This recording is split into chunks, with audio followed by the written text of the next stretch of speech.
வணக்கம். தமிழ்நாட்டை நோக்கி நகர்ந்து வர்ற டிட்வா புயல் பத்தின ஒரு அவசரகால விளக்கத்தை தான் இப்ப நாம பார்க்க போறோம். நாம எல்லாரும் தெரிஞ்சுக்க வேண்டிய மிக முக்கியமான தகவல்களை இப்ப வரிசையா பார்க்கலாமாங்க. சரி, முதலே முக்கியமான விஷயத்துக்கு வந்துடலாம். டிட்வா புயல் காரணமா தமிழ்நாட்டுக்கு ரெட் அலர்ட், அதாவது மிக உயர்வான சிவப்பு எச்சரிக்கை விடுக்கப்பட்டிருக்கு. இந்த சிவப்பு எச்சரிக்கைன்னா என்னன்னு பாத்தீங்கன்னா, இதுதான் ஹையஸ்ட் லெவல் வார்னிங். குறிப்பா வரப்போற நவம்பர் 29ஆம் தேதிக்கு சில முக்கிய மாவட்டங்களுக்கு இந்த எச்சரிக்கை இருக்கு. குறிப்பா இந்த 6 மாவட்டங்கள், அதாவது திருவாரூர், நாகப்பட்டினம், மயிலாடுதுறை, கடலூர், விழுப்புரம், அப்புறம் செங்கல்பட்டு. இங்கெல்லாம் மிக மிக கனமழை பெய்யும்னு எதிர்பார்க்கப்படுது. அதனால முன்னெச்சரிக்கை நடவடிக்கையா பள்ளிகளுக்கு விடுமுறை அறிவிக்கப்படுறதுக்கு நிறைய வாய்ப்பு இருக்கு. ஆனா புயலோட தாக்கம் இந்த 6 மாவட்டங்களோட மட்டும் நிக்க போறதில்ல. இன்னும் எந்தெந்த பகுதிகள்ல நாம உஷாரா இருக்கணும்னு விரிவா பார்க்கலாம்.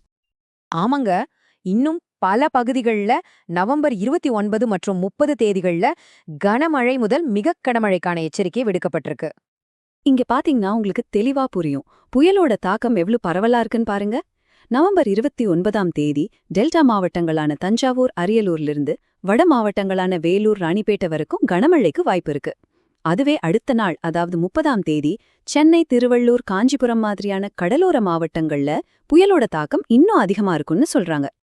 சரி, இந்த அளவுக்கு ஒரு கடுமையான வானிலைக்கு காரணம் என்ன? இந்த டிட்வா புயலோட பயணப்பாதைய நாம கொஞ்சம் ட்ராக் பண்ணி பார்க்கலாம். அடேங்கப்பா, புயலோட வளர்ச்சி எவ்ளோ வேகமா இருந்திருக்கு பாருங்க. வெறும் 48 மணி நேரத்துல ஒரு சாதாரண காற்றழுத்த தாழ்வு பகுதி ஒரு முழுமையான புயலா வலுப்பெற்றிருக்கு. இப்போதைய நிலவரப்படி இந்த புயல் சென்னைக்கு தெற்கே சுமார் 540 கிலோமீட்டர் தூரத்துல இருக்கு. அங்கிருந்து வடக்கு வடமேற்கு திசையில நம்ம தமிழ்நாட்டு கடற்கரையை நோக்கி சீரா நகர்ந்து வந்துகிட்டு இருக்கு. இப்போ நம்ம எல்லாருக்கும் இருக்கிற முக்கியமான கேள்வி இதுதான்: புயல் எப்போ, எங்கே கரைய கடக்கும்? அத பத்தி தான் இப்ப பார்க்க போறோம். நம்ம ரொம்ப கவனமா இருக்க வேண்டிய முக்கியமான தேதி நவம்பர் 30.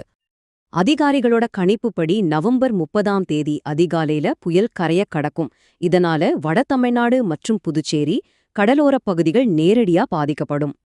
கனமழை ஒரு பக்கம் இருந்தாலும் இந்த புயலோட இன்னொரு பெரிய ஆபத்து இதோட காத்து தான். மணிக்கு 100 கிலோமீட்டர் வேகத்துல பலமான காத்து வீசுன்னு எச்சரிச்சிருக்காங்க. இது கடுமையான சேதங்களை ஏற்படுத்தக்கூடிய வேகங்கிறத நாம ஞாபகத்துல வச்சுக்கணும்.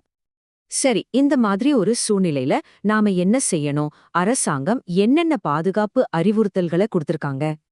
2 மிக முக்கியமான உத்தரவுகள். 1, மீனவர்கள் யாரும் எந்த காரணத்தை கொண்டும் கடலுக்கு போகக்கூடாதுன்னு கடுமையான எச்சரிக்கை விடுத்திருக்காங்க. 2, பொதுமக்கள் எல்லாரும் தங்களோட பாதுகாப்புக்கு முன்னுரிமை கொடுத்து வீட்டுக்குள்ளேயே இருக்கணும். இது நம்ம முதலமைச்சரோட நேரடி உத்தரவு.